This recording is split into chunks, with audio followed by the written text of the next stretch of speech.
तावीज़ जायज़ है, दम करना भी। लेकिन सवाल मेरा ये है आप लोगों से कि कोई हदीस ऐसी पढ़ी है आपने कि एक बंदा मिस्र से आया हो नबी पाक के पास दम कराने, या एक आदमी शाम से दम कराने आया हो नबी पाक के पास? पढ़ा है कहीं आपने?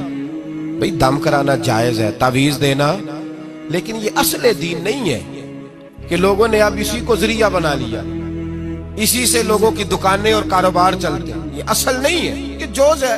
दम में बरकत है, अल्लाह के कलाम में शिफा है। मा हुआ शिफा व रहमतुल लिल मोमिनीन, इसके अंदर अल्लाह ने शिफा रखी है, लेकिन ये असल नहीं। असल रसूलुल्लाह का दीन है। आला हजरत रहमतुल्लाह अलैह के पास एक मुरीद आ गया। आजकल तो मिठाई होती है, उस जमाने में पेड़े होते थे, तो पेड़ों की एक टोकरी लाया, यूं समझ ले मिठाई का डब्बा लाया। आला हजरत ने फरमाया कैसे आए हो? हुजूर ज़ियारत करनी थी। फरमाया कोई हुक्म मेरे लिए? का ज़ियारत। भाई बात ये छोटी है, लेकिन इन बातों का पस मंजर देखो और आज के जमाने में इन बातों को परखो तो देखो दीन किस तरह बेचा जा रहा है। मिठाई का डब्बा लाया है, क्या हुक्म था? का ज़ियारत करनी थी। कोई बात तो बताओ, का ज़ियारत करनी थी। आला हजरत ने ना वो मिठाई का डब्बा तालिब इल्म को कहा पेड़े जाओ घर दे आओ। वो घर दे आया तो थोड़ी देर के बाद मुरीद कहने लगा हुजूर एक तावीज़ भी चाहिए था। फरमाया फकीर ने तो 2-3 दफा पूछा कोई हुक्म हो, तो आपने कहा सिर्फ ज़ियारत। अच्छा तावीज़ भी चाहिए?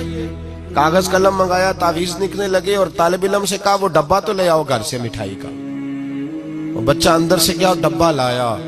ओ भाई ये वो लोग थे जो फिर हक कहा करते थे, इसलिए कि दौलत असर अंदाज नहीं होती थी। ये मुरीद को इसलिए डांट लेते थे कि इनकी नजर मुरीद की जेब पर नहीं होती थी। ये इसलिए उसको सख्ती करते थे कि इन्हें ये नहीं था कि भाग गया तो रोजी रोटी कैसे चलेगी।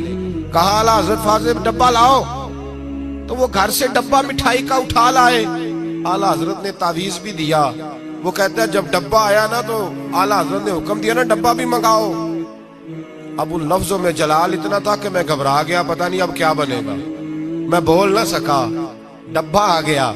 आला हजरत ने वो मिठाई का डब्बा भी वापस किया और तावीज़ भी दिया और एक जुमला कह के नमाज पढ़ने चले गए। एक जुमला फरमाने लगे अपना मिठाई का डब्बा ले जा, अहमद रजा तावीज़ बेचा नहीं करता।